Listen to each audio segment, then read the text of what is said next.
24. Good morning, welcome to this edition of Morning Cafe. My name is Freddy Ndimuli. How hot is the coffee where you are? It's really standing in Ringita. February is really running. Oh yeah. I feel like February is running. We still have 3 more weeks to go. Three more weeks to go. So there's the 10th, 11th, 12th, 13th, and there's the 14th. You have to go up till 29th. It is a leap year, so it's a special February. You only get to see such a month every 4 years. I was doing now my special countdown. 5 days to Valentine's. Karibu sana, it's a feel-good Friday. We'll be giving you a whole lot of some music, hapa na pale, and getting into some kind of love mood. Jana Barubaru joining us a little later on. Yes. Jana Barubaru. Oh, yes. Looking forward to that. Okay, let's quickly take a look at the headlines, the main headlines this morning. And yes, on the Standard, Ruto's 320 billion shilling gamble. That's a big headline on the Standard. On the Daily Nation, why governors are in big trouble. On the Star, 2.7 billion shilling expenditure rocks sports ministry. And on the People Daily, how US fugitive fled from cells. Siku zuri kwa Moi, habari kuu pale kwenye ukurasa wa mbele wa Taifa Leo. And those are the highlights this morning. Let's now take a look at the traffic and the weather with Stan. We start with the weather. Feels like 70 degrees Celsius around Nairobi and its environs, and it promises to get as hot as 27 degrees Celsius today. Let's see how the evening will be. Well, getting as chilly as that. Wind humidity at 85%. Let's see how the traffic is in. We'll do start with the Thika Road. Not major really to report. A number of roads looking clear. Still quite early in the morning.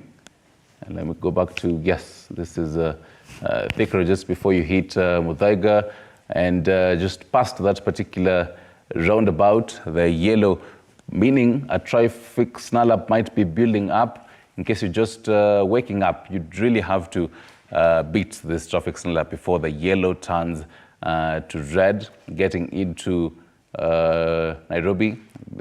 Probably use other alternatives just in case.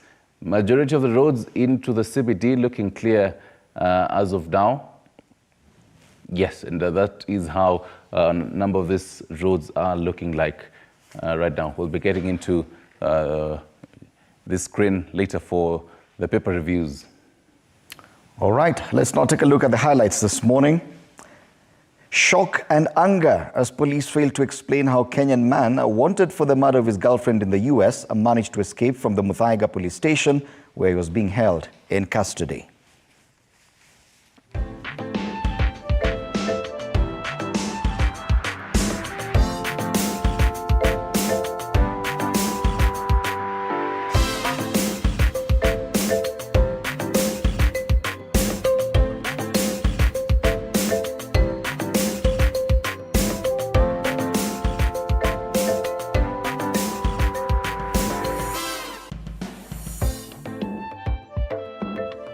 And a team of urologists at Kenyatta National Hospital conduct the first ever laparoscopic kidney transplant at a public hospital in Kenya, which is minimally invasive surgery using a special thin telescopic rod with a camera at the end.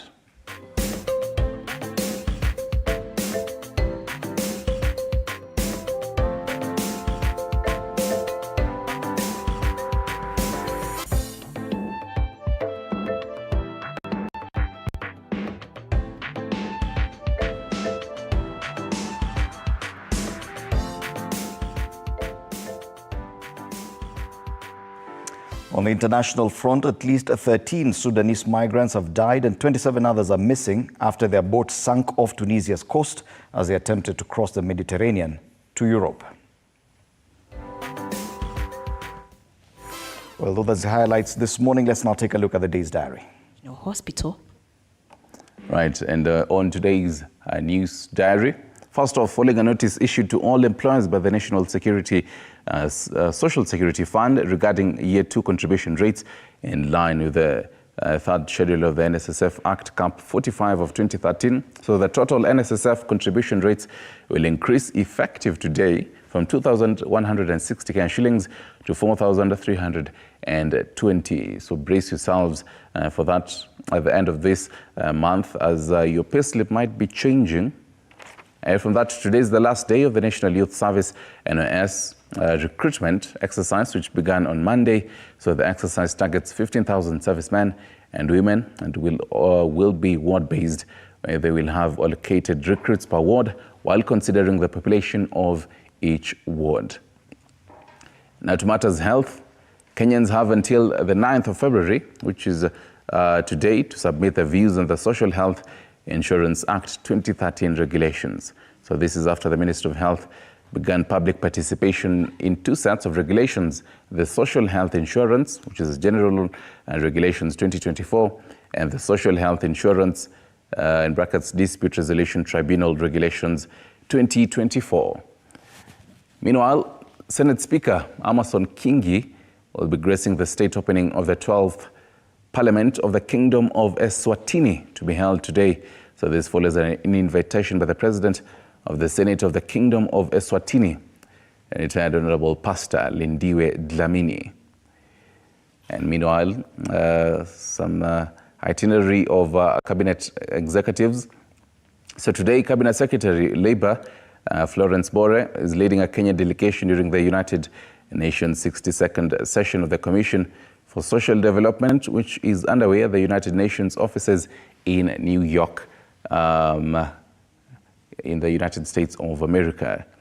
Meanwhile, in matters sports, today is the second day of the magical Kenya Ladies Open, which will begin, actually now the second round, Fred, will be beginning in a few hours, rather in the next hour. The second round kicking off at the 18-hole Baobab course in Vipingo Ridge, Kilifi County. So 17-year-old amateur Chanel Wangare, Naomi Wafula, Mercy Nyanchama, and Kelly Wahitu will be representing Kenya in the event. That is the news diary for you. Let's take a look at today in history. And we do begin in 2019 on our Today in History. So back then, a day like today, in 2019, a Tunisian court sentenced 7 jihadists to life in prison over attacks at a museum and on a beach in 2015 that killed 60 people, many of them tourists. That is 2019 on a day like today. And on a day like today, in 2015, all football in Egypt was postponed indefinitely after at least 19 people were killed following clashes between fans and police outside the stadium in Cairo the previous day. That is Today in History for you, as well as the news diary. A cue kuingia kwenye magazetini.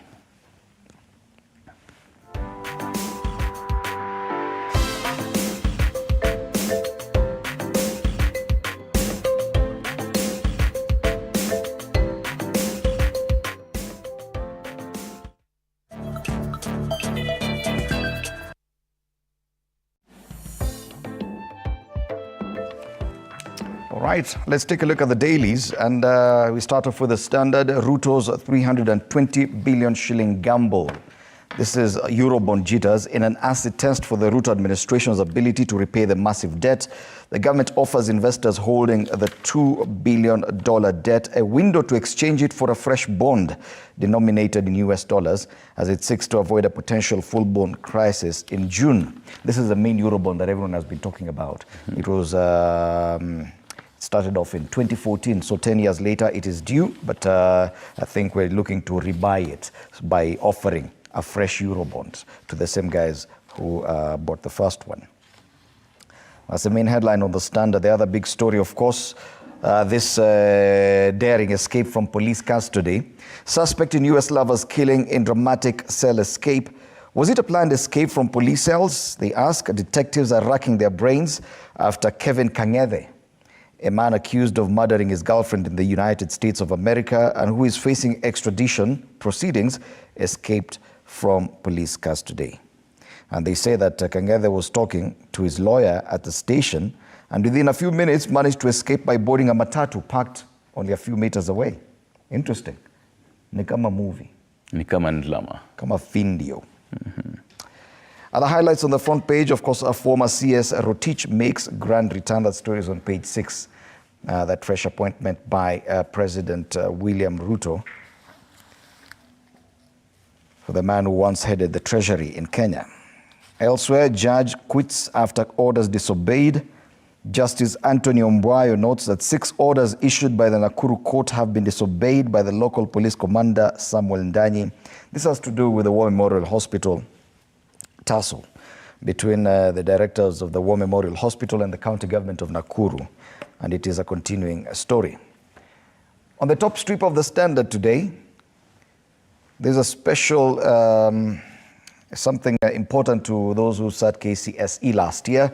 COOPS opens portal for nearly 900,000 students, meaning they can now apply for the university degree colleges and TVETs over the next 2 weeks. Elsewhere, Kenya bags 350 billion deals in Japan from that trip by the president. In business, why cyber attacks are increasing. And in sports, the highs and lows of AFCON. That's covered on pages 35 and 36. And if we may flip back to the back page, and of course, the Ivorian team. Ivory Coast players celebrate after reaching the AFCON final following a 1-0 win over DR Congo. Excuse me. Now, the fixtures remaining on Saturday, the third place playoff, South Africa versus DR Congo, and on Sunday, the big one. Nigeria will be facing the hosts, the Elephants. Stan Brown and Engele. It will be the Super Eagles against the Elephants. We just know how that one will go. So something to look forward to. How will it go, Corey? No, I've predicted enough. You're not prophesying this? No, I'm not prophesying for this weekend, but I've given you everything up until now, and all my prophecies have come to pass. Well, that's the Standard today. There's also the Pulse, which is part of the Standard. I know. So Beyond the Bling. I can see what is making you talk about the Pulse today. Beyond the Bling, how celebrities survive lean times, on pages 8 and 9. Twende kwenye Daily Nation, and matters devolution is the big news in this paper. Why governors are in big trouble. I call it a checkmate. The bill supporters argued cues conflict of interest that breeds impunity and plays matters intrigues. Sitting and former governors are furious over a proposed law designed to block county bosses from contesting parliamentary positions at least 5 years immediately after leaving office. If enacted, second-term governors who will leave term in 2027 and plan to contest MP seats will be the first casualties. The picture there, the COG chair, Anne Weguru, as well as the Bungoma County Chief, Kenneth Lusaka, and Siaya Governor James Rengo. On the bottom, the big story also featured in a number of papers this morning, how fugitive strolled out of police station, and they also have the countdown to escape. So 30th January, Kangethi is arrested by Kenyan police at a nightclub. On the 1st of February, DPP formally files a request for his extradition to the US. 5 days later, which is the 6th of February, at 5 p.m., a man claiming to be his lawyer visits him on the same day, reportedly walks out of Muthaiga police station and disappears into thin air. Two more stories focused on the bottom. Diplomacy, Kenya bags 350 billion Kenyan shillings from Japan. And man claiming to be son of dead Pepsi boss in custody. Tanzania national Bakari Kisalu will be detained for 7 days to allow police to complete investigations. On their right, matters judiciary as well as justice and matters survival in judiciary. Court stops election of lawyers rep in JSC. So the race for the Law Society of Kenya's male representative to Judicial Service Commission had attracted 4 candidates. Meanwhile, when he saw a lion pursuing his wife, terrified Michael Apayu the option of running for dear life, but he took on the big cunt. Would you? For someone I've heard you truly saying, love. "Oh, I'll catch a grenade for you." Would you face a lion? I said Face a lion? I said. Would you face a lion to save your boa?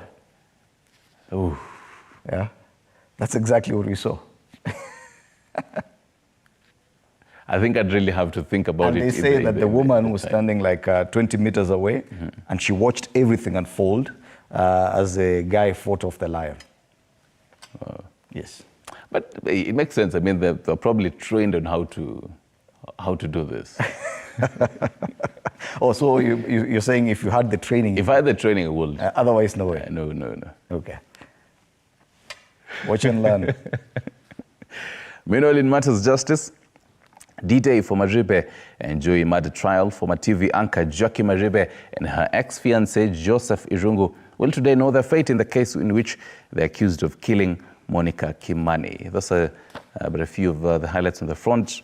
On the back, 3 other stories there. Banks now begin sharing customer data with KRA.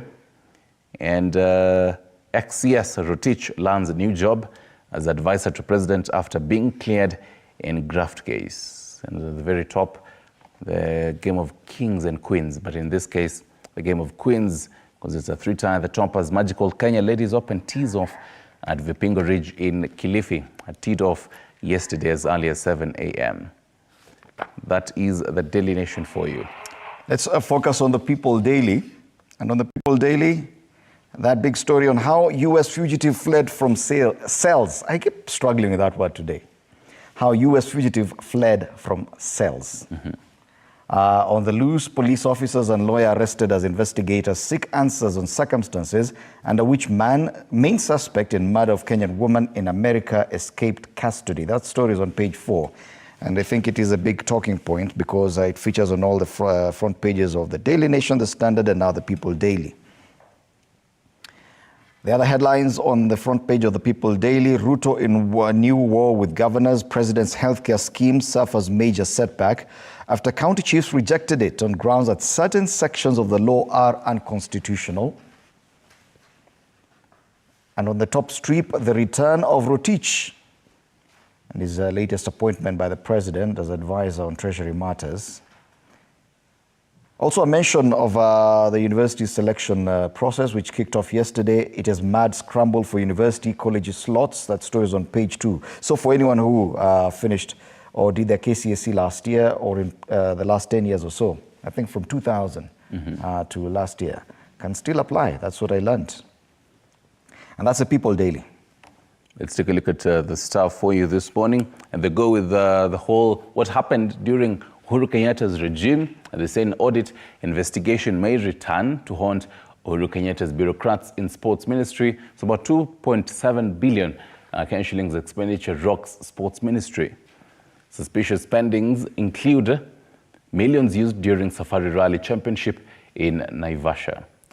At the mid-scroll countdown, former TV news anchor Jackie Maribe, murder victim Monica Kimani, and Joseph Irungu, alias Joey, pictured there. And there will be the court to finally deliver ruling in Joey Maribe murder case. So we've been having a whole postponement of this delivering of the ruling for a number of times. So wait to see how that will be unfolding today. At the bottom, 2 highlights. First off, fiscal affairs and budget policy. Rotich lands job as Ruto advisor after his acquittal in Dam's case.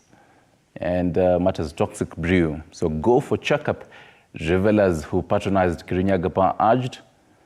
So the county government of Kirinyaga has appealed to people who could have taken the illicit brew that has killed over, I believe it's 10, rather 13. The number still stands as 13. 13, yes. Yes, the Star has it at 10. In Kangai area to visit health facilities for checkups. Deputy Governor David Githanda said there could be more people suffering at home and asked residents to check on the well-being of relatives known to frequent them there. That is the stuff for you this morning. All right, tuangazie gazeti la Taifa Leo. Siku nzuri kwa Moi, habari kuu pale kwenye ukurasa wa mbele wa Taifa Leo. Anasema mzozo watokota katika familia ya rais mstaafu kuhusu utajiri mkubwa alioacha wanafamilia wakilia kubaguliwa.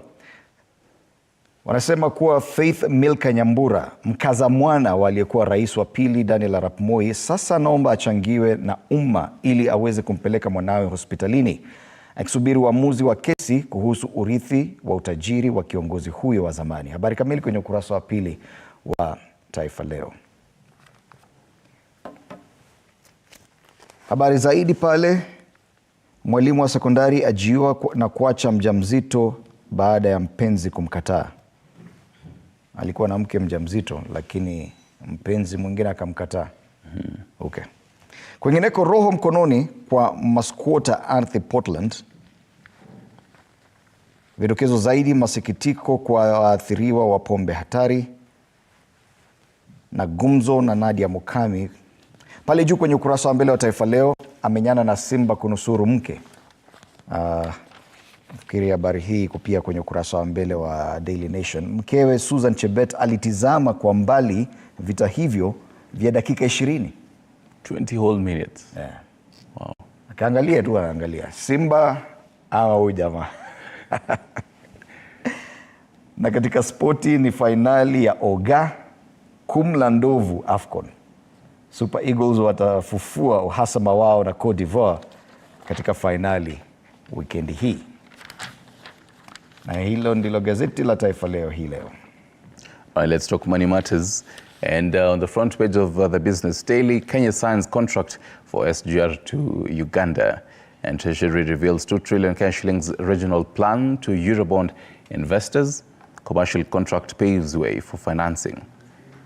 There is more is on page 2. Matters taxation on the bottom scroll. Banks start sharing customer data balances with KRA. Context on this, banks have started sharing information about foreign account holders with the Kenya Revenue Authority as the taxman steps up its purge of tax dodgers and beneficiaries of illicit wealth. On the ticker, a story that is extensive on page 6, Gachagua, who's the deputy president, and the 22 cabinet secretaries hired 250 personal staff in the financial year ended June 2023, adding to the many jobs that have been dished out by public officers on a non-competitive basis.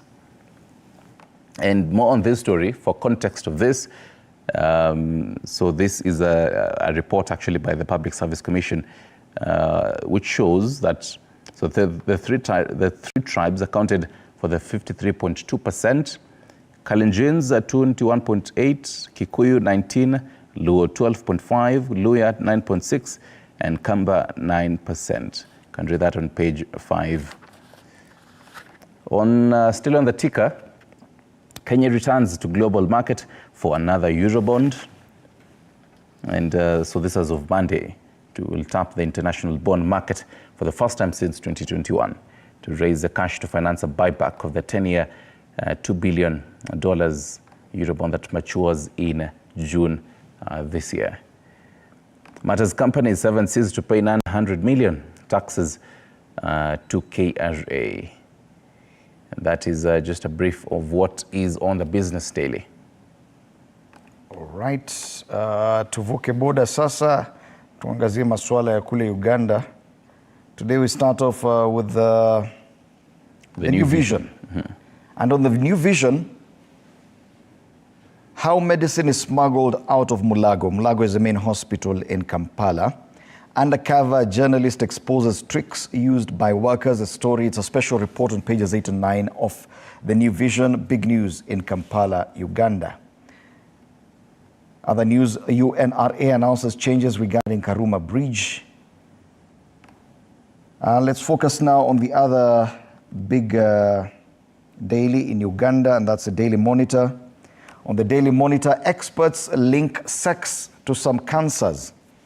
World Health Organization data shows that among the top 10 cancers in the country, that's Uganda, at least 4 are linked to sexually transmitted infections such as human papilloma virus, HPV, HIV, and hepatitis B virus. Also on the front page of the Daily Monitor, a report links rights abuses in police to poor housing. So the issues that bedevil the Kenyan police service, also present in Uganda. And parents share pain of high school fees. That's another highlight on the front page of the Daily Monitor that mirrors exactly what happens in Kenya as well. So we do share some common challenges as well. Those are the big stories in Uganda this morning. I'm still trying to wrap my head around how Ugandans opened and Ugandan students opened their first term in February. Hawana haraka after holiday, yes. Unangojea. January ni ngumu. The whole 72 days of January, they were at home. They were at home. Just relaxing. Yeah. From Kampala, let's head to Rwanda and take a look at the New Times and what is happening in Rwanda. Budget review, government to increase public spending by Rwandan francs 85 billion. On more stories there, Burera launches a new initiative to combat malnutrition. More, Kagame to step down from AU reform role, and fun facts about the Poland. That is just among what is happening in Rwanda. Never politics in this paper. Never politics. Never politics. They don't allow politics in their papers. Are there politics in Tanzania? In Tanzania, let's take a look at what's headlining Matters Business, mostly in Tanzania. But if we could start off here, so with the Citizen. Precision Air slapped with $26 million suit. The Tanzanian airline is facing a court battle after Export Development Canada filed a lawsuit in the UK High Court claiming it is owed around $26 million under an aircraft finance agreement. This story goes as far back as 2019. Other highlights on the front page: Tanzania left standing on one leg in Indiana compensation case.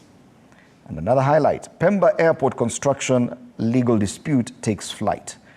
A lot of business there. I think this is the equivalent of the Business Daily yeah. in Tanzania. Tuangazie gazeti la Mwananchi. Gazeti la Mwananchi. Vile vile kuna magazeti mengine kule. Kuna Majira na pia Nipashe. Tunaanza na Nipashe kabla nipate Mwananchi. Kwenye gazeti la Nipashe, Samia, mabalozi msingilie uchaguzi, asisitiza utakuwa huru na wa haki. Expected to be some local elections in Tanzania, I think this year. So they are prepping for that. We've seen a number of rallies by the opposition calling for constitutional reforms, something that also mirrors what really happens in Kenya. That is Mwananchi looking at on your screens. Hakikisho la Samia uchaguzi huru awaibua wadau, lawaibua wadau. Ngineko wengine hatarini kupofuka, red eyes. Hivi ndivyo baadhi ya vidokezo kwenye gazeti hilo. Sintofahamu zaidi sakata la utekaji. And finally, before we cross over to our caricature this morning, Majira. There's a paper there called Majira. Samia fafanua uzuri miswada ya uchaguzi. Nasema serikali ilikubaliana na mapendekezo yaliyojikata au yaliyojikita kuongeza uwazi, likiwemo la kubadilisha tume ya uchaguzi kuwa tume huru. Hilo ni kwenye gazeti la Majira. Let's come back home now. On page 18 of the Daily Nation and page 16 of the Standard. Starting off with the Standard, Matters Football Kenya. And we have a gentleman there given a red card from the FKF polls. And he says, no, this should not be a straight red. And FIFA is there with a bag full of money. Of course, this is FKF President Nick Mwendwa, and the government has barred him from contesting in the upcoming elections, arguing that he's already served 2 terms, but he says not yet. He still should be eligible for these elections. And so that's a push and pull when it comes to the leadership of Football Kenya Federation. On page 18, Matters Police Service, or service, quote unquote. There is a gentleman there behind that small house, ile askari, reading a newspaper, which the headline on that newspaper says, extradition suspect escapes from custody. And there's a door there, extensively, vigorously locked. But it seems as if it's a small door. It doesn't really occupy the whole space. It's a door for the sake of it. You Yes. can actually escape from any side of it. Yes, and really speaks volumes on the escape of Kevin Adam Kinyenjui Kangeve. All right. On the page 10 of the People Daily, we have it there. Yes. Matters to do with the economy. On one hand, you have campaign promises and the financial constraints, which have actually, they are on someone's head, and he's calling for help.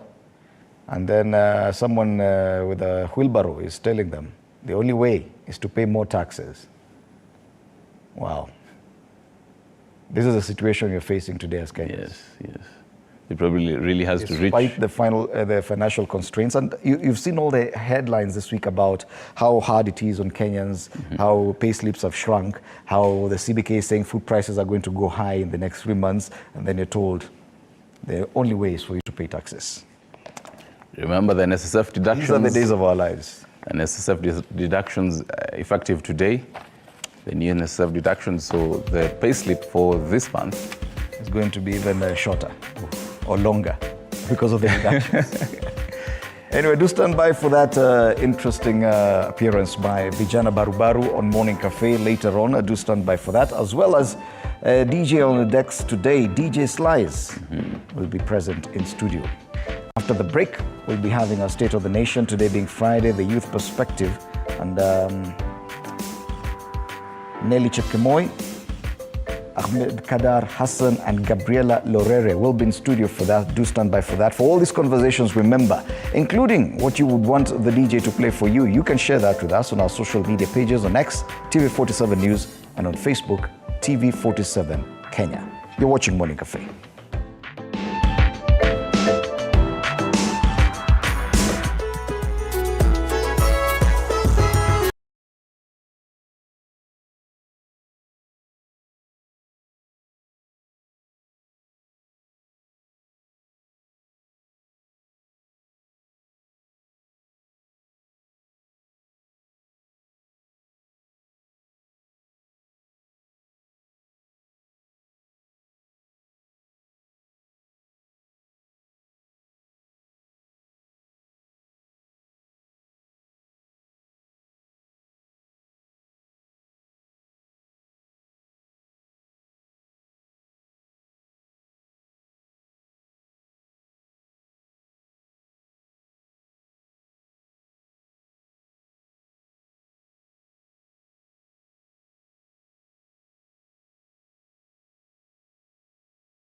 today being Friday, we want the youth perspective. The big headlines, of course, Ruto's 320 billion shilling gamble, matters Eurobond on the Standard. On the Daily Nation, why governors are in big trouble. And of course, the biggest discussion point is this fugitive who strolled out of a police station where he was being held after arrest, awaiting extradition proceedings. This morning, I'm privileged to have in studio Gabriela Lorere, National Youth Leader, Upia Party. Karibu sana to TV47. Thank you. And next to Gabriela, we have Ahmed Kader Hassan. He's a political commentator. Also good to have you in studio. We're hoping that someone else will be joining the panel, and I'll introduce them once they do that. We cannot escape to make comment about what's happening with this prison escape. Not really prison escape from police custody, because it features on all the front pages of the dailies today. Just how someone can casually walk out of a police station while they're facing serious charges like this one.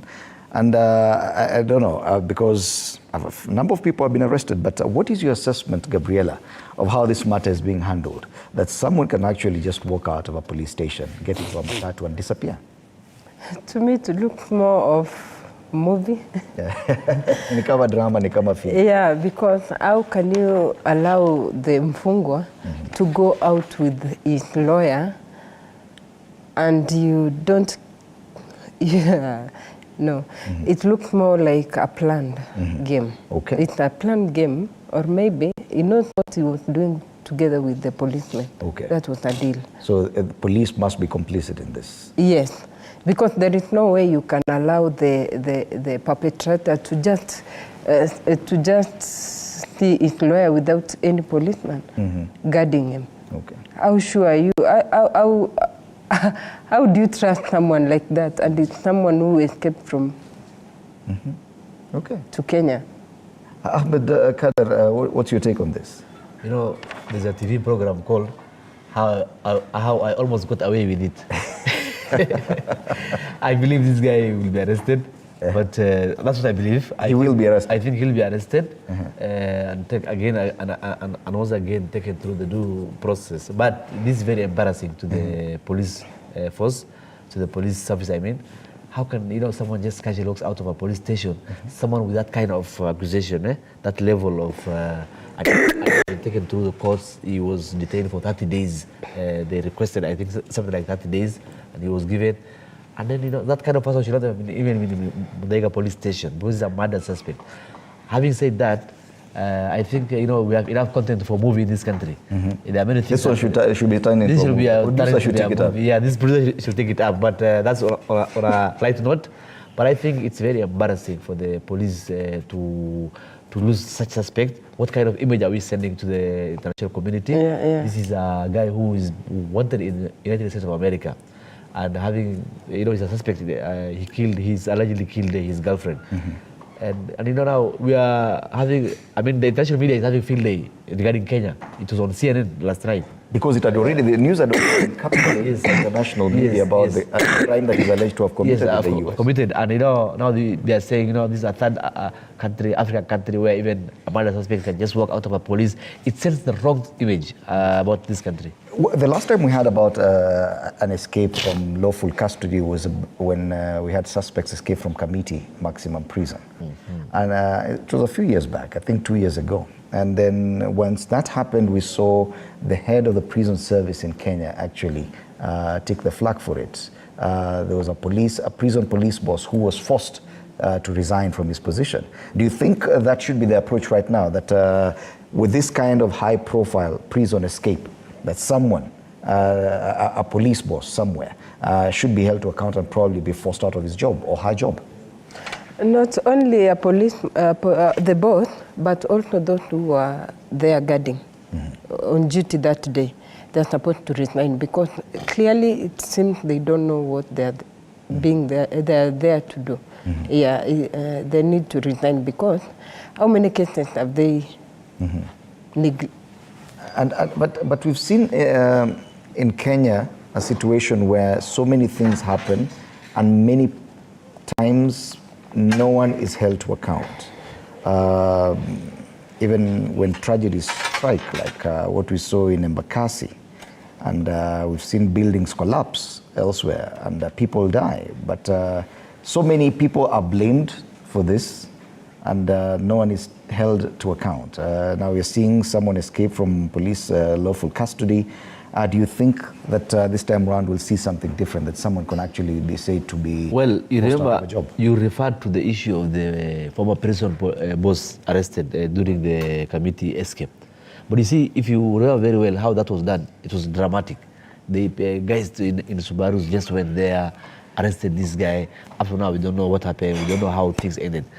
But you see, this government of today, the Kenya Kwanza government, will be doing things differently. Having said that, look at what happened in Embakasi.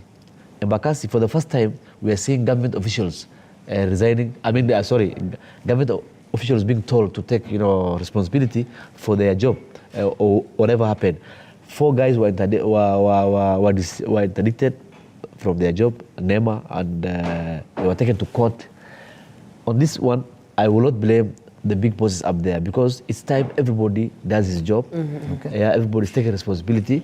If you are a junior police officer guarding a suspect of this kind, and that person escapes, I don't think it was a normal escape. That must have been planned, or that any human being, any reasonable person will just say this is a planned escape. Okay. If you follow the social media, Twitter, especially where things in Kenya happen a lot, people have their own various theories of how this guy escaped. And the people were saying this guy had an escape plan all the way from the state.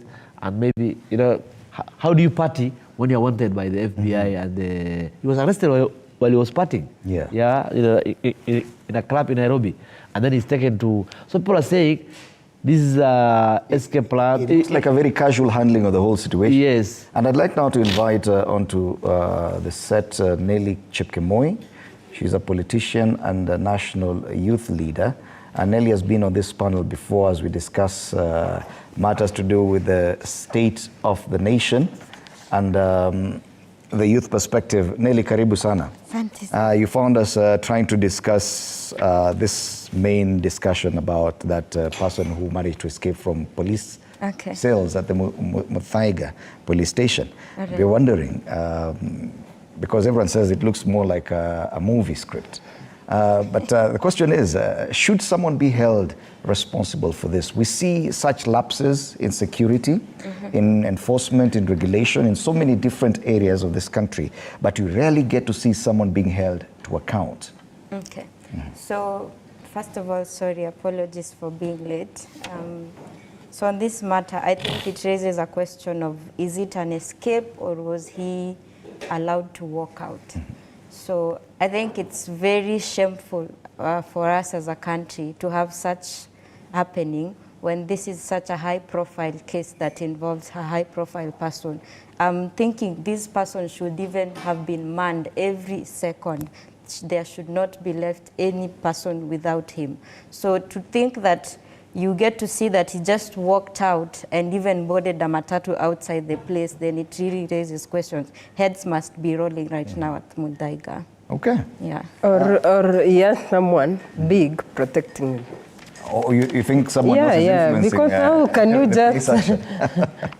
Because we were told a lawyer walked in some hours before he escaped. And this is not an escape. Okay. This is a deliberate... That guy was released from the station. It looks like he was released. Because we were told he just walked out across the road, akapanda matatu from there. And he just... and then they said... I watched the news last night, and they said there was a meeting that was going on at that time at the station with the OCS or the station boss with some other people, and there was some commotion. So the whole thing is so dramatic that it raises a lot of questions. Yeah. There are so much If questions. I may speak, just to add on it, Fred, I'm just wondering, is this the same force that we expect to send to Haiti if at all this can happen? No, you see, those are two very ironic. Haiti, you see, the issue of Haiti is a different matter altogether, and I don't think it can be. This can be. But it is fair to raise questions about the National competence, Police Service. about the actions of police. Yes. But you see, the action of one police, maybe 1 or 2, 3, we always have those incompetent or the rogue within the force, within the service. But I don't think it's something we can say just because this happened. We try to question the issue of the police going to Haiti. You see, Kenya as a country that plays a role in international community in terms of policing, in terms of peace deployment, in terms of peacekeeping. You see, we are going there to, as has been said, to bring peace and enforce law and order in a country that has turned lawlessness for quite some time. Okay. And I don't think the issue of Kangede disappearing from police cell is something that we can use to judge our police force going to Haiti. Okay, because our main discussion will be about the cooks and university choices that were opened yesterday. But before that, there's another interesting highlight. Yesterday, President William Ruto appointed former Treasury Cabinet Secretary Henry Rotich as his senior advisor on fiscal affairs and budget policy. And I'd just like to get your reactions on this. When Rotich had been facing charges in court over the Aror and Kimorer Dam scandal during his tenure as head of Treasury. Now, weeks after his acquittal, we see him getting this big appointment by the president. And I just want to get your own varied opinions on this kind of appointment. Gabriela.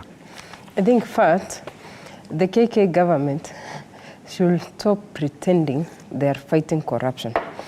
Because first, they acquitted their withdrawing cases of every politician allied to President William Ruto. Then you ask me, you are here fighting corruption. How do you fight corruption when you are acquitting cases and rewarding those people, those who seriously took Kenyan taxes? How? That shows William Ruto is not fighting corruption. And if it's about corruption, let everyone practice it. Because when you acquit one person, several people, I see the others who are acquitted. Okay. Are we seeing a pattern here, Nelly? Because a lot of the appointees, even in the cabinet, a number, let me not say a lot, but a number of the appointees in cabinet had similar issues before court, different cases in court. And it happens that the appointment comes weeks or months after acquittal. And do you think it raises a few questions? It does raise a few questions. And number one, it begs the question of us as a people or as a leadership in a country. Where is the integrity aspect, which is even in our constitution? Because if someone is having a case in court of corruption, then we expect this person not to even be close to any public office. Yeah. But here in Kenya, we find it that it's so ironical, so opposite. This person gets to be appointed at a very crucial docket. I'm seeing now he's like the president's advisor on matters budget and, budget policy. So I'm now thinking, number one question it raises is the issues of integrity in our leadership. Number two is the lack of goodwill from our leadership that keeps on saying it will fight corruption. It is trying to change the way of governance in this country. And another thing I would like to ask, how many it raises a question again of how many advisors does the president need? What then becomes of the office of David D? What then becomes of the office of the Treasury CS? Does it mean now he becomes the de facto Treasury CS? So that's, I think those are the questions that according to me, are arising from that. You see, first of all, I want to take this opportunity to congratulate Rotich for making a grand comeback. I would like to disagree with my sister that she has to understand, she's talking about integrity, of people, questionable people being given positions. But the question we need to ask ourselves is, how did these people become questionable? The justice system has been misused the last 5 years before Ruto became president to instigate politically motivated cases. People are being taken to court just because you disagreed with Azimio. If you remember, during the campaigns or the last 5 years, especially after the handshake, people deferred on the handshake. And anyone who said no to the handshake or tried to stop the handshake in any way whatsoever was being considered questionable character in terms of, and then cases were being opened right, left, and center. People taken to court. People, look, someone like Rotich has been sacrificed by the Uhuru regime or the handshake regime to fight William Ruto when he was the deputy president. Okay. Yeah, they were instead of going for William Ruto, they were going for his, people around him, just to frustrate and kind of stop William Ruto. But it didn't work out. Now that it didn't work out and William Ruto took over power, we have to revisit those cases and ask ourselves, were these cases genuinely or were they politically motivated? If I come and call you names when you are not I call you just because I am in a better position than you and there's nothing you can do about it, when you get a chance to do something about it, you will definitely address that issue, my brother. Okay. Yeah, I just need to be rebuttal first and tell my brother why I'm saying he's a person of questionable character. The same current regime that has appointed him is the same regime that keeps on blaming the debt that we have with the same person whose signatures appears on all the debt,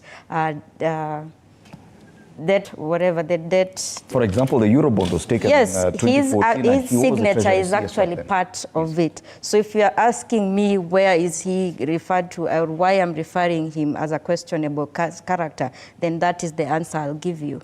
We have, sorry, just to answer that, we have a justice system that works so well. We have the Office of the Director of Public Prosecution. We have the courts. If all that clears you, surely. Yeah, fine, fair enough, and I get you. Because, I cannot just come sit here and say you are... But perception does matter. It really matters. It really matters. It really matters. But again, also there's reality. Okay. Yes. But the same justice system that you people are trying, the Kenya Kwanza are trying to demean. You go publicly, you say judiciary are corrupt. Then when it favors you, judiciary are good. But when it's... I think this is... But on the issue of debt, because this is also interesting and you raise it, because a lot of the problems that this administration says Kenya is facing right now are because of debt. And this debt, they say, was taken in the last administration, of which Bwana Rotich was in charge of Treasury for the longest period of time. I think it's only the last 2 or 3 years that he was not in charge of Treasury. A lot of those debts were taken with him at the helm of Treasury. Now see him making a comeback at this time. It does raise questions even about confidence that Kenyans would have. He's not coming back as the Minister for Treasury. But he is the advisor. As the advisor for budget. It's very important, yes. But fiscal affairs and budget. When we say he's coming back and he was the Minister for Treasury, we are sending the signal that he's going to again be there. Here is an advisory role, but we have a competent, in charge Minister for Finance. And we have a very competent team at the Central Bank and Treasury. So the issue of Rotich coming back is basically, for me, from where I sit, this is someone who was sacrificed by the handshake regime. He was maligned. He was humiliated. They took him through. They dragged him through the mud of in the name of fighting President William Ruto when he was the deputy president.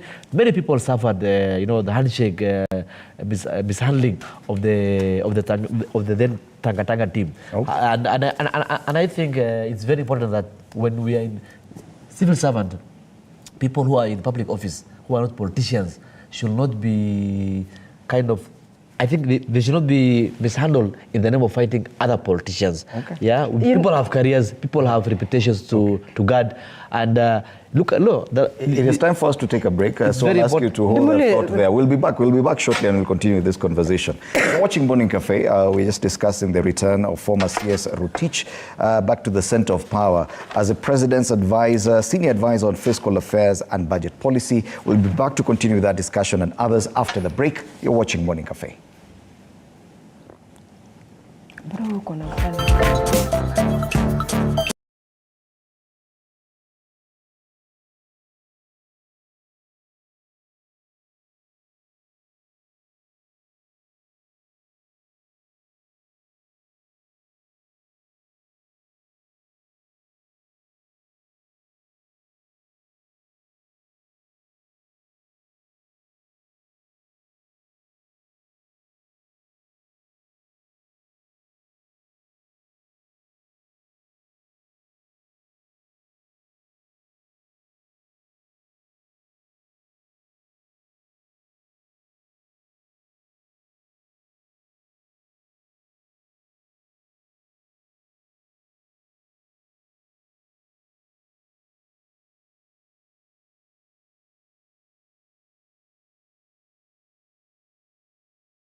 Still in studio with Gabriela Lorere, Ahmed Kader Hassan and Nelly Chepkemoi. And we're just looking at this return of former CS for Treasury Henry Rotich, now with that appointment by the President as Senior Advisor on Fiscal Affairs and Budget Policy. He now joins other Ruto economic advisors, including former CS Aiden Mohammed, who is currently the Chief of Strategy Execution, Executive Officer of the President. He also joins the chairman of the Presidential Council of Economic Advisors, David Ndii, and the senior advisor and head of Economic Transformation Secretariat, Augustine Cheruyot. But yes, the question has been raised about perception. On one hand, Ahmed Kader, and I'll direct this to you. On one hand, the president and the Kenya Kwanza administration has blamed anything and everything wrong with what Kenya is facing now on the previous administration's decisions, especially on debt. Yes? Now, if you look at all the debt taken, most of this debt was taken with Henry Rotich as at the helm, the Treasury. Now, what does it tell Kenyans when you get the same person to come back and advise you on other matters? Well, first I would like to say that it's true what you're saying, that Henry Rotich was the Minister of Finance when we went to the Eurobond and other debts. But remember, there was a government in place. There's a whole system, ecosystem that runs the Treasury, and we cannot specifically pinpoint at Rotich as an individual for whatever the debts and all these things. It's a whole economic council advising governments what to borrow. And borrowing, it's true that we borrowed under Rotich as a minister. It's also true that our debts ballooned when he was also a minister for Treasury. But remember, we had a government that was making decisions, and as a collective in terms of the cabinet and all that. And even remember that there was a time we were told the Eurobond money was stolen. Also, he was still at the helm. Yes, former president said that 2 billion shillings are stolen per day. You see, all that, it needed leadership. The then leadership did not do anything about it. And right now, President Ruto's government is ensuring that we close all the leakages in government. He's fighting corruption to the end. By appointing the same people? No, but you see, the same people have been cleared, and also they are not coming back. They are just coming back as advisors. Rotich is not the Minister for Finance. Well, if he was back as Minister for Finance, would you be worried? He's not back as a Minister of Finance. So we shouldn't even ask that question, if you ask me. Yeah? Because we don't want to be imaginative. Gabriela, what's your take on this? As a Kenyan now watching the happenings in government, when such an individual is returned to such a senior position, what does it make you feel? There will be no difference between the former government and this government. And this government will stop pinpointing the former government because, first, the current president was the deputy president for 10 years. Then the same Rotich was there for 7 years. So tell me, what difference will it bring? The same people, the same players, but different time. There will be no difference. And for now, it's 13 months since William Ruto won the presidency. And you see they have borrowed already 4 trillion. So what difference does it have? To the looking at the number of people who are still in the economic management of this country.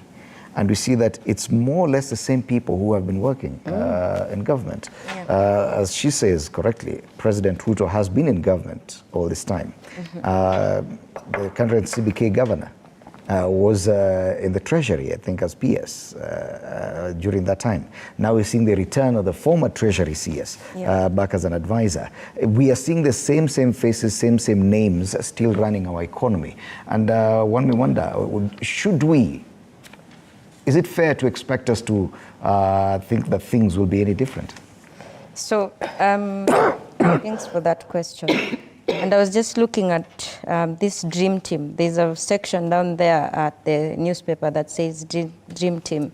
And when you count the number of these advisors, there are 5 actually. And when you add now the like the CS for Treasury, that's 6. So now when we add the former CS, Rotich, becomes 7. So all these people are advisors to the president according to economics and fiscal policy, right? So I'm just asking myself also this question: for how long will we keep on duplicating roles in government? And because when we keep on saying that we are facing a huge crisis of wages, a huge crisis of economics, then we have, you see, the government expenditure that we keep talking about is the size of the government. If we're expecting to tone down our expenditure in our budget or even our budget, then why are we having all these people duplicating the same roles? Some of them are duplicating each other. So I'm bringing that question of this duplication in government at the moment, which is really bringing in the question of expenditure again, because the more the expenditure, then it means the government is expanded. And then number 2, I'm not very sure if Kenyans will be confident in this kind of leadership, because how comes we keep having the same people? We've now talked of duplication of roles. Up to now, we are having duplication of the same faces as well. So it's not really right. I don't think it makes Kenyans be comfortable and confident in the current regime. Okay. Yeah. I want us now to move to a different discussion.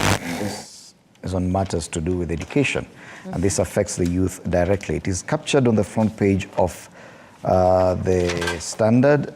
Cook's opens portal for nearly 900,000 students. The main story is on page 7.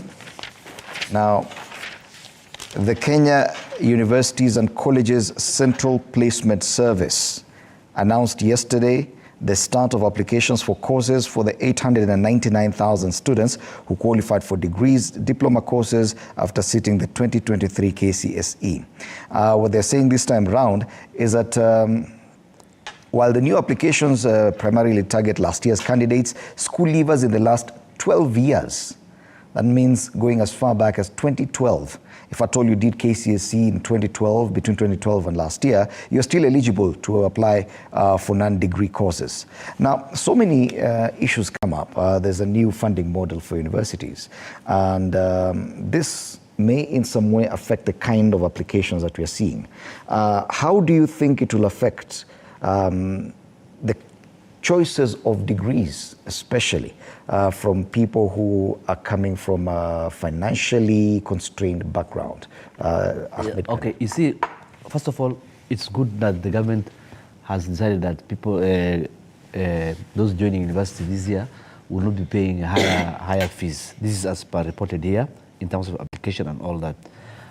And our education sector is undergoing transformation, is undergoing reforms. That's why we, all the way from the primary basic education all the way to universities, the CBC now coming to universities, scrapping courses. We also need, we're in a world that's so tech and so digital that we need to revisit the kind of courses and we do at our universities, what needs to be dropped, what needs to be given priorities. And I'm very confident that the Kenya Kwanza administration, for the first time, we have a president and a deputy president who schooled in this country from primary to university. Yeah, William Ruto and his deputy are graduates of the University of Nairobi. Never have we ever had a president who comes from a local university, someone who comes from a local university becoming a president. So they understand the system, they understand our education needs, they understand what's wrong with our education. And I think this administration will once and for all address the issue of education and make sure that we have an education system that works so well for the benefit of the country and our children. Now, coming back to the issue of university admission, it is good that it has been said, and I want to quote, parents of candidates who sat last year KCSE exam will not pay higher fees for their children's university and college education. It's something good. That means the Kenya Kwanza administration cares about the people. I mean, it cares, it knows that we're in a very tight economic situation. Recently, the president appointed the chancellor of University of Nairobi. Yeah, it caused some nulabalu here and there, But you see, when we understand the reason why such a person was appointed, it's time our universities and institutions of higher learning become independent, generate their own revenue, set systems that work, become globally competitive, and produce brains that will address the issues of the 21st century. Okay. Yes. My concern is with the new funding model, because last year we saw a new model that now, when, for example, you join university, there's a difference in the costs of school fees paid for different courses. So, for example, for a degree course in medicine, you'll have to pay more in comparison to a degree in law, for example. And previously, it was the same across board, that the same fees paid by a student in Bachelor of Arts is the same fee being paid for a student in Bachelor of Medicine. That ensured equity across board. Now, my question is, do you think that this prestigious but now more expensive degree courses will still be able to attract enough students, especially now that many families are economically constrained?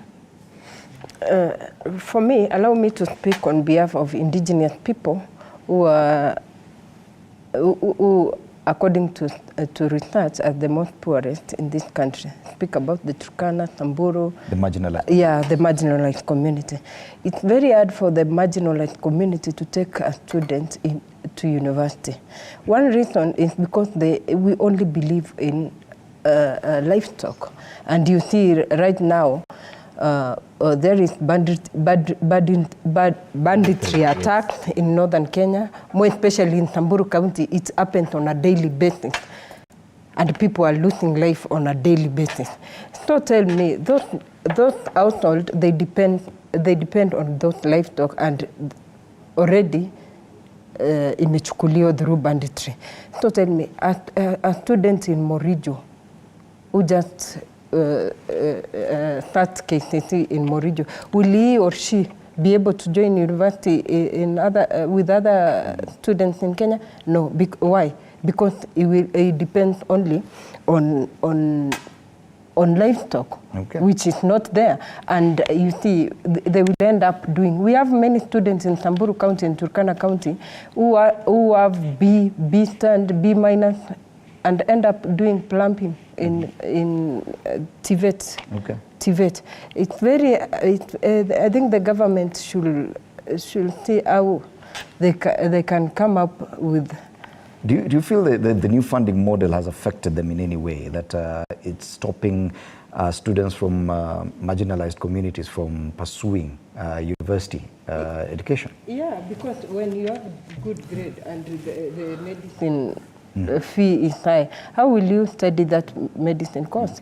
It will be very hard. You will end up going for other courses. Yes, and it says here in this story on page 7 of the Standard that last year medicine and dental surgery, pharmacy and engineering stood out as the most expensive degree courses under the new university funding model. Students joining university this September to pursue medicine and dental surgery will pay as high as 600,000 shillings in school fees. Now, you can imagine a student negotiating. A student has scored an A, but because the bursaries, scholarships, and student loans are not guaranteed, because that's a different debate altogether.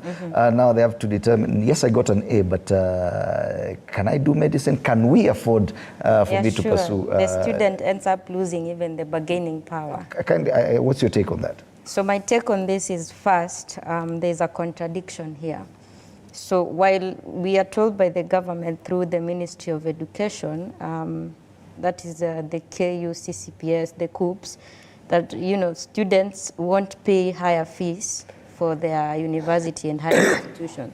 So the contradiction I'm talking comes in when we're being told here that under the new funding model, universities have the liberty to set program fees. Yes. So that in itself is already bringing in or resulting in a higher burden when it comes to fees for parents. So that is the contradiction I'm talking about. On this side, you're telling us parents won't pay more fees, and on the other side, based on your funding model, universities are to determine. The clarity on that is it's that actually just a clear, universities have been stopped Yes. from increasing fees. Yes. But the funding model is already in place, and that was last year. That one is not being interfered with. Yeah, so that is a number one thing, the contradiction. Number two, it brings a fee burden to parents who are majority are now the parents who are vulnerable.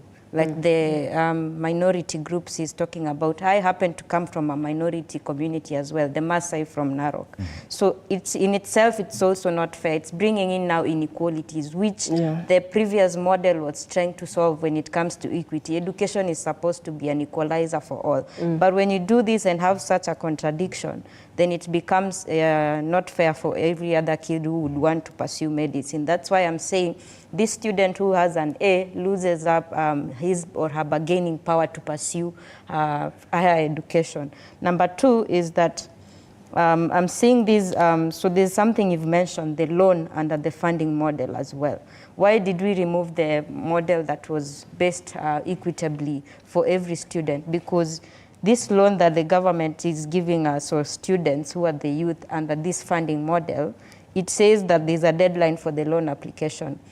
Fred, you and I know in this country, even the banks don't give you a deadline when you're applying for a loan. So why should now an education loan have a deadline? It doesn't really sit well with the youth and the students of Kenya. Okay. Yeah. Now, this is the first time that the COOPS has opened for applications. Students who did Form 4 last year have not yet gotten a chance to choose. Previously, they made their choices while it's still in high school and only came back to revise, to revise later. Yes. This time, this is the first time they're getting to apply. Do you think they have been disadvantaged in any way? I don't think so. First of all, there's no reason why you should burden yourself applying for things you have no idea about, because why will you apply for a course that you don't even know your KCSE result?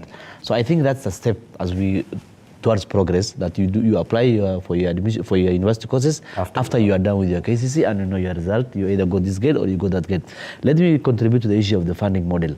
And you see, why will someone doing a procurement course pay the same fees as someone doing medicine, if I may ask you? Yeah, it doesn't make sense. Yes, there should be a difference in terms of courses. That's what I really support, because we cannot have. It's true that education is an equalizer, but I don't think from that perspective that it equalizes. Doesn't that raise issues about brighter needy students who, the student comes from Mandera, for example? Yes. And he has scored an A. Yes. Does it make sense, because his family can only afford for him to do a Bachelor of Arts degree, for them to send him to university for that, while this country would have benefited from a doctor if they train this person? First of all, for the first time, I can authoritatively sit here and say that the so-called marginalized community, which the three of us happen to come from, I don't know whether this was designed as it by default or by default. Yeah, we all have purely coincidental. Yeah, purely coincidental. Yeah. Yeah, Masai, Nordistan, Samburu, people who have always had the marginalization and narrative and all that. But you see, we have 10 years of devolution has reversed a lot of marginalization. We cannot always be lamenting about marginalization. It's time we also take the bull by its horn and address things for what they are. We cannot be always crying. Right now, we are in a period where university intake from those communities we're talking about is at its highest level. If you go to the University of Nairobi, the number of students that come from Mandera, that come from Wajir, from Garissa, or even Samburu and Narok, is the highest, if I were to base that, because there has been systematic improvement and reform in the education sector that gave us an advantage to progress, unlike the way it used to be before. It's true that someone who has an A from Mandera or Wajir or Samburu, or who come from a very humble background, who wanted maybe to do medicine or law, and may not have that money, do something like another course. But the question we need to ask yourself, the government funds education. When you come to the university, you come in either of two ways. You're either a government-placed student, or you are doing what they call parallel degree or second module student. If you're a second module student, you have the luxury. There are people even who are not rich, but who are doing second module because they could not get the degree they wanted from the placement. And they had now to stop that, to draw from the placement of the government and do a private degree, because, for example, you want to be a lawyer, and they tell you to go anthropology or something like that. But you have the money. And we have the money. Isn't that the risk we're looking at? That will leave education to just people who have money, that people who end up becoming doctors are the only people who can afford that? Not necessarily. In fact, not necessarily. We have bursaries, we have communities, we come from. Any Kenyan kid who dreams to be something, I don't think we always will miss the opportunity to be what they want to be. Let's now look at that funding model. When it comes to bursaries, student loans, and what do you call them? Scholarships. Yes. And do you think the system is strong enough?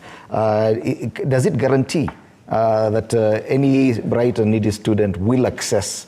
Do you feel like, for example, if you have a sister or a brother who's qualified, are you certain that they can access this kind of funding as it is right now? I'm not certain because first, you know, there are many students who are going to school. When we speak about 100% transition, we speak everyone to go to school. Now, let's speak about the CDF money. The CDF money, I told Lestuda will be launching, on Tuesday, she will be launching bursary. And you see students are being given 5,000, 6,000 because there are about 11,000 students who will be the beneficiary. So tell me, how will 5,000 cater for your 1-year education? I believe if we speak about 100% transition, it should be, the education should bridge the gap between the poor and the rich. So this, my brother here is saying that because we are marginalized and we should not be lamenting being marginalized for the longest time, I think for the longest time we have remained behind in this country, whereby we are marginalized to the point that even accessing job opportunity is zero. Like 1 week ago, we were speaking about how many tribes are being employed in this country. You see, Turkana is 0.01% employed in this country. So when we speak about marginalization, we don't just speak about marginalization. Do you think that this new system now will further marginalize people? Yes, it will further marginalize people from Baragoi, people from Gwentome, people from Turkana County who are still find it hard even to put food on the table. Okay. I think the new model should just... But probably it's a lack of clarity. Probably it's a lack of understanding and comprehension by the communities. What do you think the government can do? Because the government has already talked about its funding model in terms of scholarships, in terms of bursaries, in terms of school student loans, those three. But where the problem is in terms of classification of those who qualify for these loans. The classification of needy, very needy, vulnerable, and extremely needy. Yeah.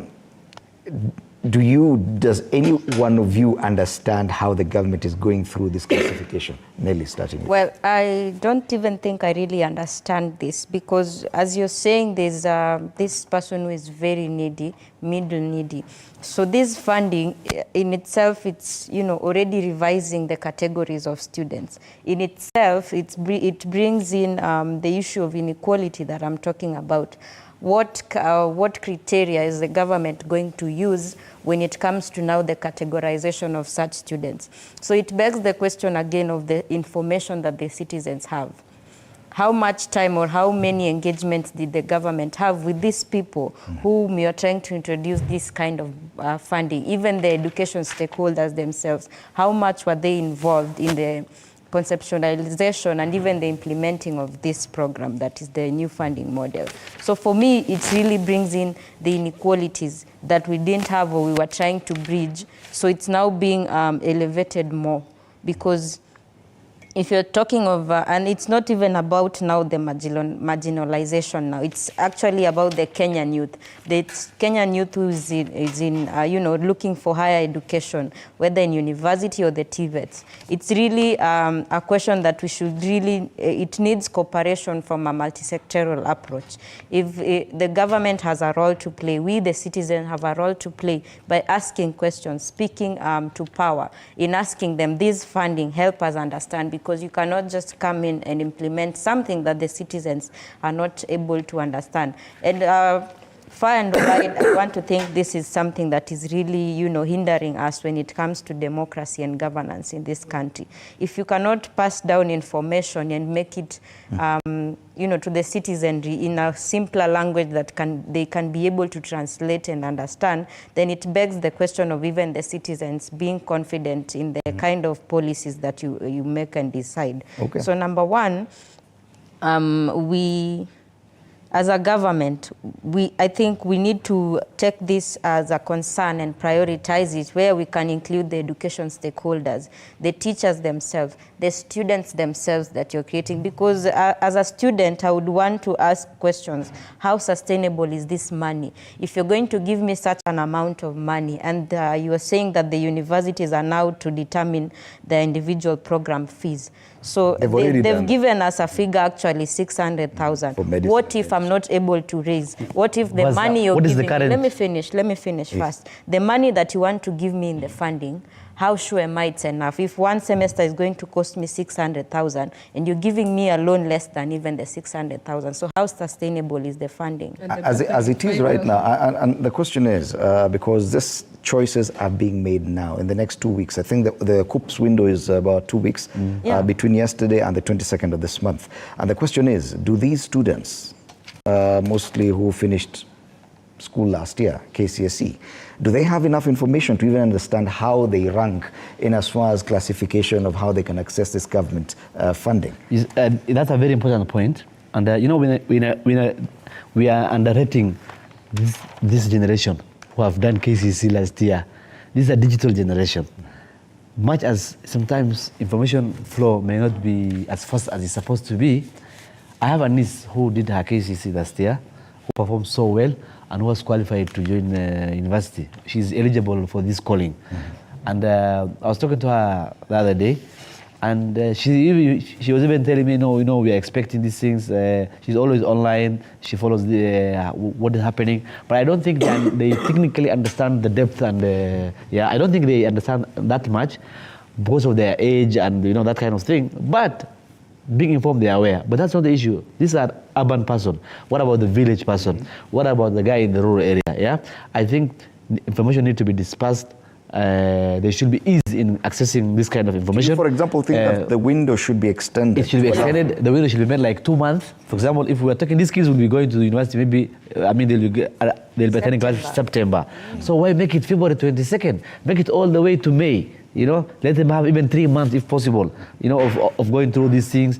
Because when you make the window so short, there's a risk of even someone not. For example, if someone is in, let's say, Samburu, and what is you are supposed to apply this thing through this Huduma centers, I guess. Yeah, you are supposed to go to a cyber cafe. So the government will also increase these things, where this information is available. But I think so far we are not doing bad, but there's room for improvement. On the issue of, I have heard about marginalization education. Look, we have devolution, which is supposed to play a big role in ensuring that the systematic marginalization of the so-called marginalized community for all these years is reversed. We have seen a situation where governors in the pastoralist counties or in northeastern counties or in marginalized counties, money disappearing, nothing is being done. We re-elect the same people for governors and all that, and then we come here and say we're marginalized. The community the three of us come from is a very funny community when it comes to elections.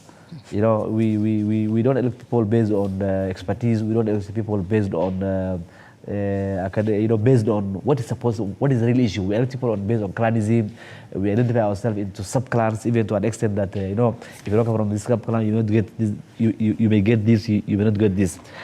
What I'm saying is, there's marginalization. There has been marginalization, but there are mechanisms to address. And if our owners who happen to be in position of governor, these things still continue with the marginalization, it becomes us now again marginalizing ourselves. Okay. But when it comes to education, for example, there are counties that are doing so better than the others in terms of sponsoring bright kids. A county like Mandera, we have what's called Elimu Yetu. Yeah, where right now the governor, the county government of Mandera has given over 350 million shillings every year for high school fees. That means the transition level from primary to high school is guaranteed. Okay. Because this kid, when he finishes high school, he can easily join primary, even if he doesn't have to think about school fees and all that. Then now he can proceed to join university. Yeah, it's true we have challenges, but I think the Kenya Kwanza government administration, the formula in which they are addressing education, the way in which, you see, we have teething problems here and there. It's only, this government is only 1 year old. The question is about how to address those teething problems, because this is a system we have, and we have to face it. I don't think they're going to change this system this week or next week. Gabriela, what do you think can be done with the things the way they are to actually try and help some of these students? Who can bridge this gap, be it in communication or any other thing, to ensure that those who qualify actually get to choose the right courses that they deserve, not just what they can afford? It's the government to take that, to bridge that gap. By first considering that the students who are in places where there's no network.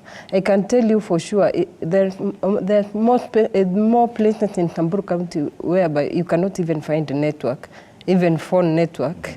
You go to a certain village for you, or you climb a tree for you to get a network. So tell me, with that student from that village, get that information, there will be an information gap between those who are in villages and those who are born in town. So the government should take action by first extending the date. Put it even up to July or June. The second thing, to at least make all government officials, from county commissioners, DStv, village admins, to go down to chiefs to give out this information. You see, when you assume everyone is watching news, everyone is listening to radios, everyone can access the gazette, I can tell you for sure that many places whereby you cannot even access this gazette.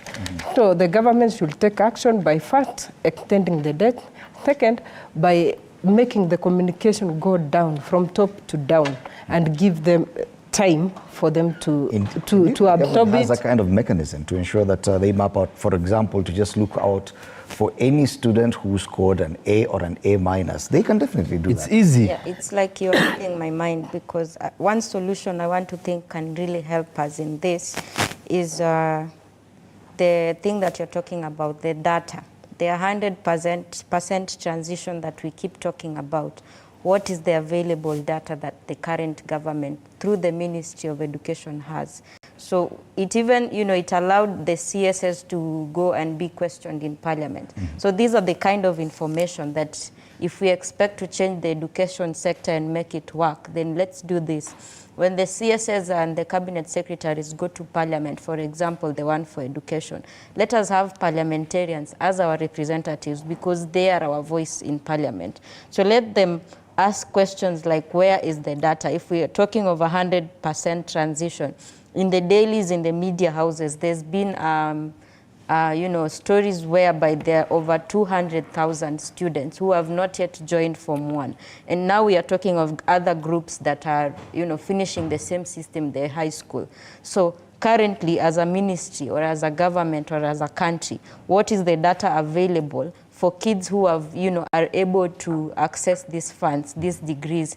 What is the data available for kids who have already, applied for such loans when it comes to the economic? The window period that they are talking about, I will not talk about it. They've alluded more to it. Number two, he talked of digitalization. She's talked of, having digitized ways in our education sector. But now I'm seeing it of a place like where she comes from in Samburu.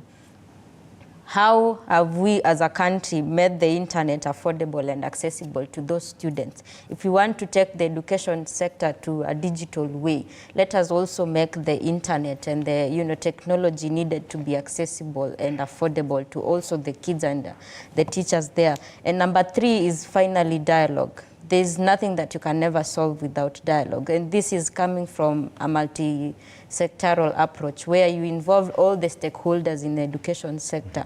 You involve the students themselves because this system is for students. So you can only do something when they're involved as well. Let us have a session where we involve every stakeholder, every citizen has a say in all this, because at the end of the day, the money that is allocated for such a sector is for these people and by these people. So for me, that is the three approaches I see to it. Mikada?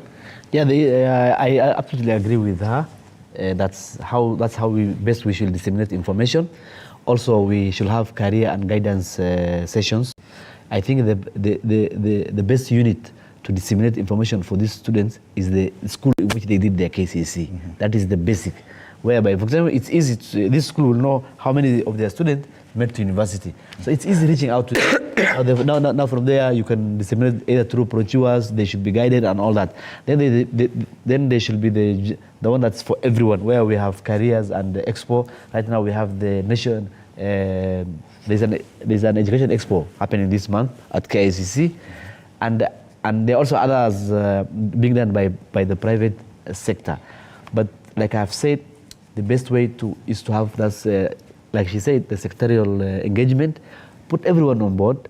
Even the student matters. You know, because at the end of the day, you are making decision on their behalf, so they should be involved. Okay. If and as we wrap up this discussion on education, if at all this system as it is still managed to ensure that every child who, for example, scored an A and was interested in doing medicine or dentistry, despite their financial capability, they still got to do it. Do you think that it would be sustainable? It would be a sustainable system that we should stick with?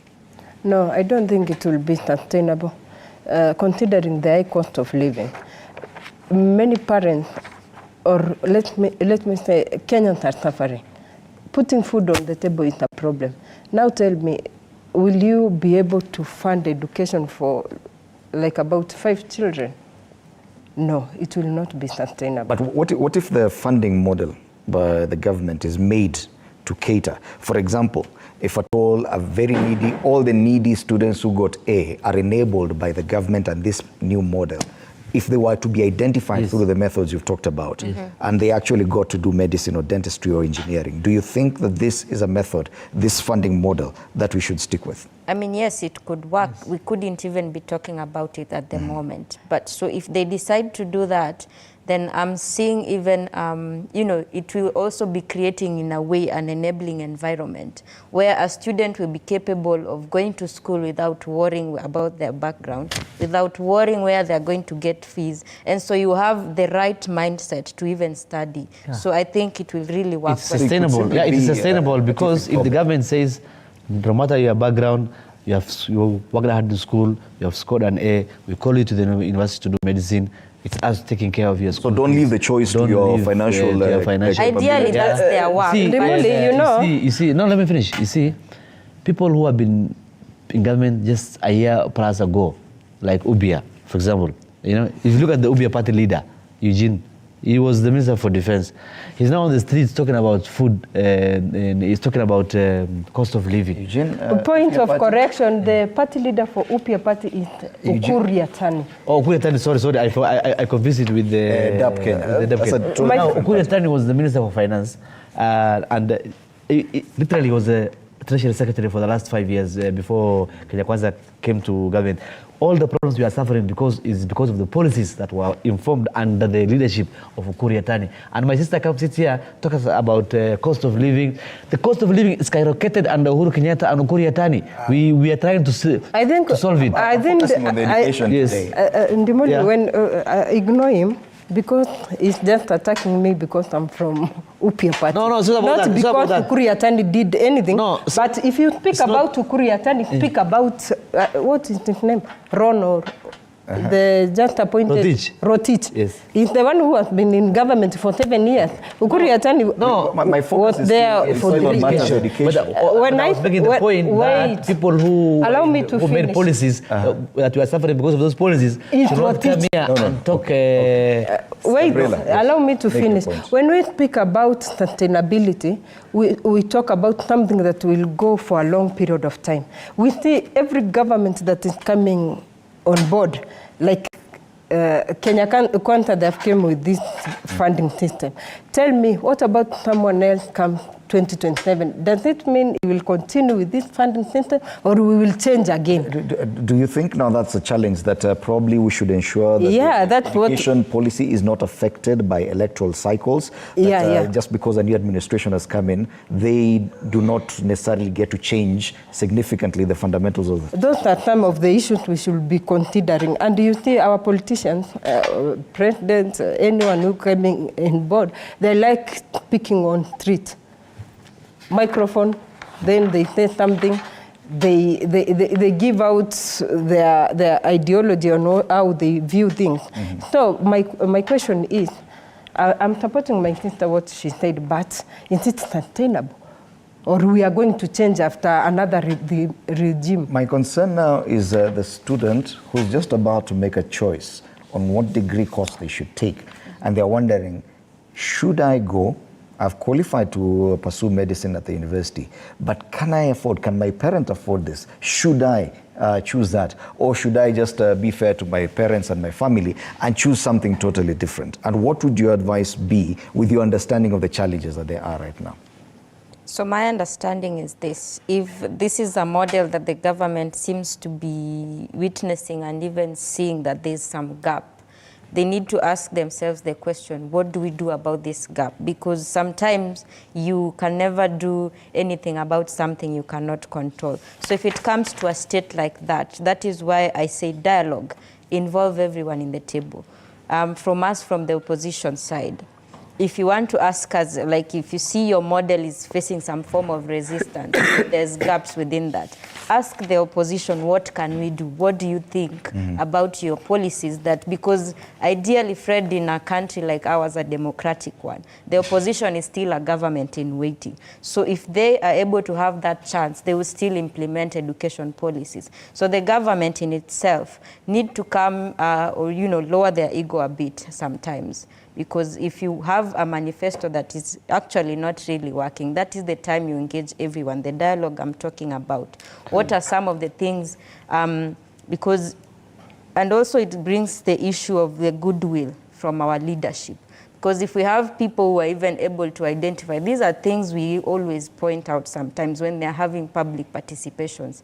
Our organization does that, and we've even started now programs where we are involving the students themselves in being aware of such kinds of policies and even making them aware on how they can question the government and speak to power. So the information aspect as well. If this student is well equipped on how to ask questions regarding the kind of policies like this where it involves their situations about education, then they'll feel involved as well, and you can be able to solve their inequalities at this coming up. Ahmed Kadar, the question is, Hussein is a student in Mandera. He scored an A at KCSE last year from Garbatula. Yes. And he, of course, he aspires to be a doctor, but his family is not able to pay.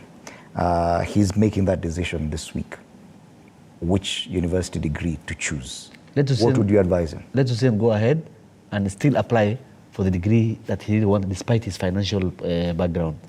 Because sometimes you don't make a decision based on your current status as a person, but you make a decision based on where you want to be. So if, for example, Hussein applies for that degree, is called, he will have few challenges here and there, but I can assure you he'll graduate with a degree in medicine. Cross that bridge when you get there. Yeah, we'll cross Just that. apply for Having that. said that, there's something I want to say very important. In today's world, sio lazima uwe na degree. You see, I will say this without blinking an eye, yeah? Because we are in a world that is so tech that once you finish high school, even having an A, you can pursue what is the end goal? The end goal is to be happy, the end goal is to make money, the end goal is to be something. If you want to do a degree, go and do a degree. But it should not be that everyone won't have to. We don't have all how. It's so much that we all become. We have degrees. We can be a gig guy, just coding, sitting somewhere, reading, and then you can be developing a lot of things online. So the point I want to drive is we should decolonize our minds in terms of this rush for degrees and all that. The people who have changed the world we are in today, not most of them are graduates. Big global companies have dropped the idea of having degree as a requirement. IBM, Google, all these things. So it's good to have education. It's good to go to university. It's good to graduate, but it should not be the end. It should not be the everything. As we come to the end of the discussion, I want us to focus on a bit of politics, just a bit, because you come from different counties, and that's good enough. And that's the front page of the Daily Nation, and they say why governors are in big trouble.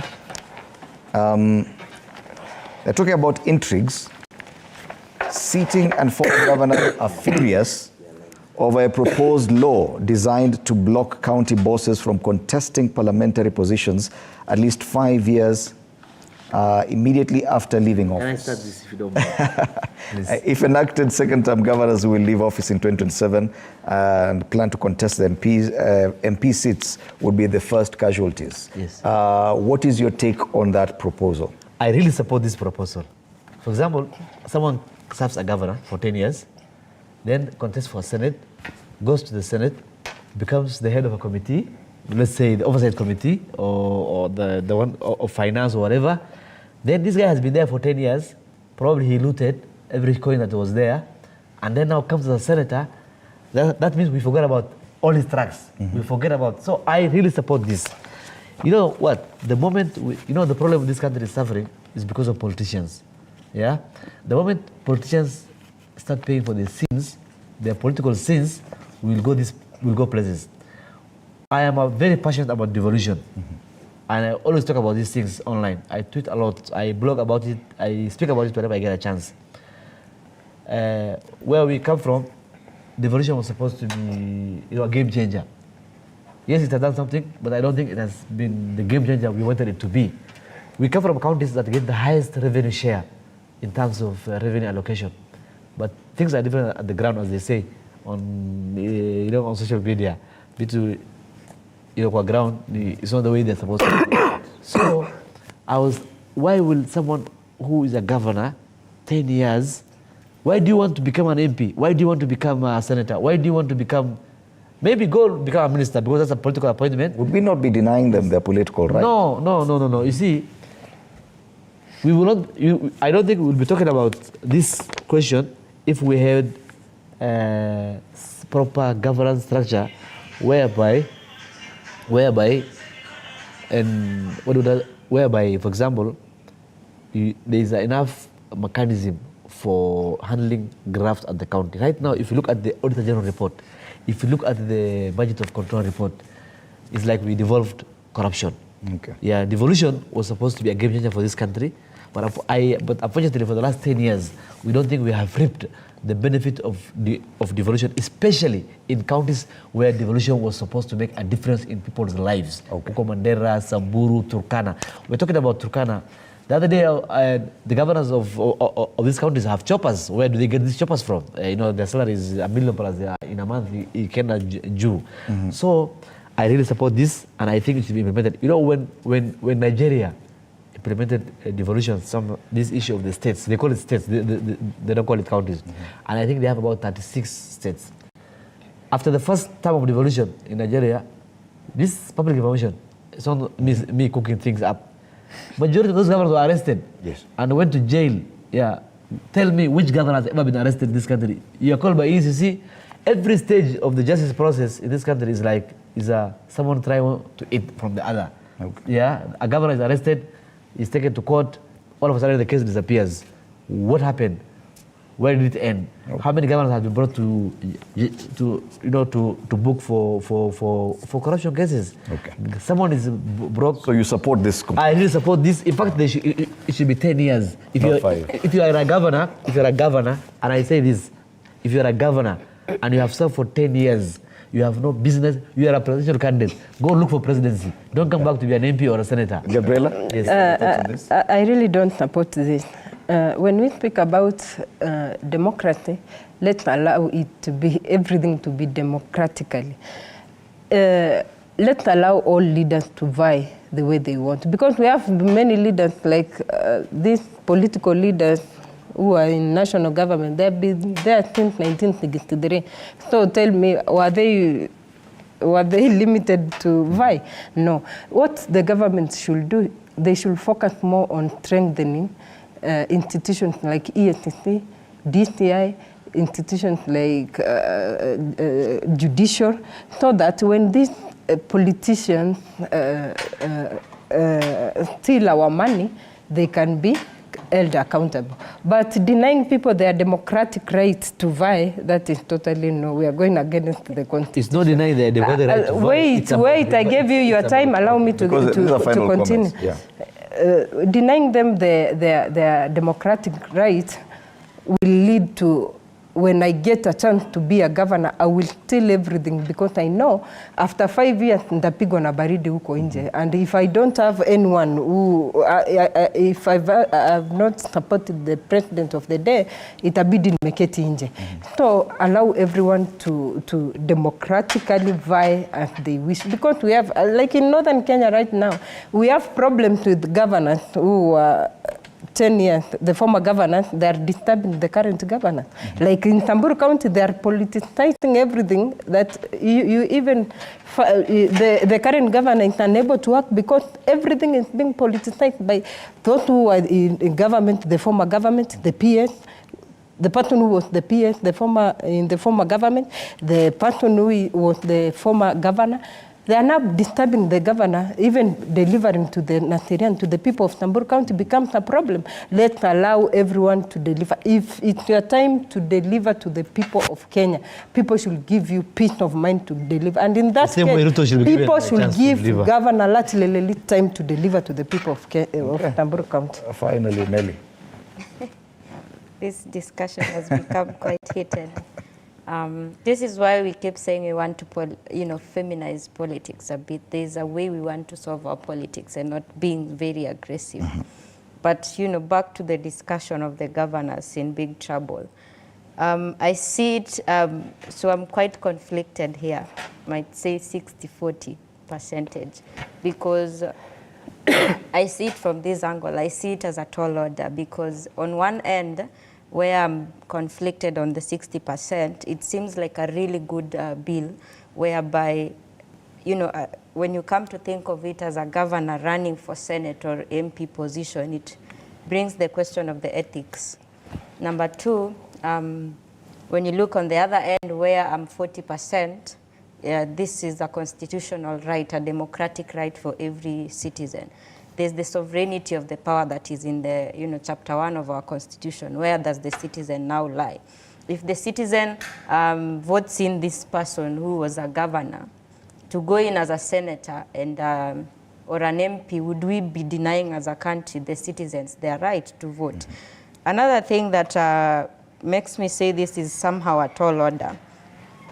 And now this is also where I'm conflicted. At the Senate, when you're a governor formally, and then you get to become, for example, a senator. For example, my former governor who had served for 10 years, Honorable Tunai, the other day when the appointments for CIS were happening, I applied for the same position, but he was shortlisted. So I'm now bringing in the aspect again of, in Senate now, for example, such an individual gets voted in by the people democratically and rightfully. So what is again stopping the Senate from summoning this senator who was a governor, if need be? So I'm looking at it from different angles. That's why I'm saying it's such a tall order, because again, as a country, I think we're also ripe for an amendment of our constitution. But this is really such an interesting topic that I'm really looking forward to, see how it unfolds because of the reasons that I've just mentioned. All right. Yeah. Thank you so much, Nelly Chepkemoi, a politician and also national youth leader. Ahmed Kader Hassan, political commentator, and Gabriela Lorere, National Youth Leader, UPIA Party. Our panelists this morning as we look at the state of the nation and the youth perspective in particular on matters education, politics and governance. Let me go straight to our editorial comment this morning on matters education. Now, the Kenya Universities and Colleges Placement Service, otherwise known as COOCS, has opened the portal for students to apply for university, colleges and TVET courses over the next 2 weeks. This marks a very crucial milestone in the academic journey of thousands of students. However, amidst this seemingly routine procedure lies a serious concern on the ambiguity surrounding the new funding model for universities. Undoubtedly, education is a fundamental right, and every deserving student should have equal opportunities to pursue their desired courses based on merit rather than financial constraints.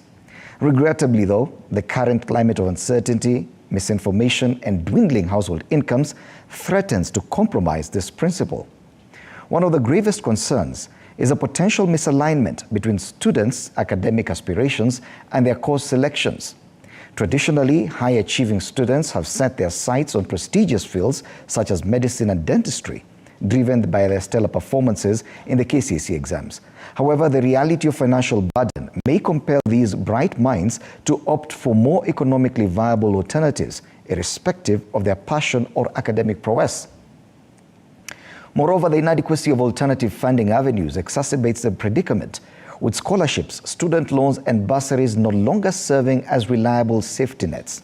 The opaque criteria for assessing students' eligibility for financial assistance only adds to the prevailing sense of uncertainty. Further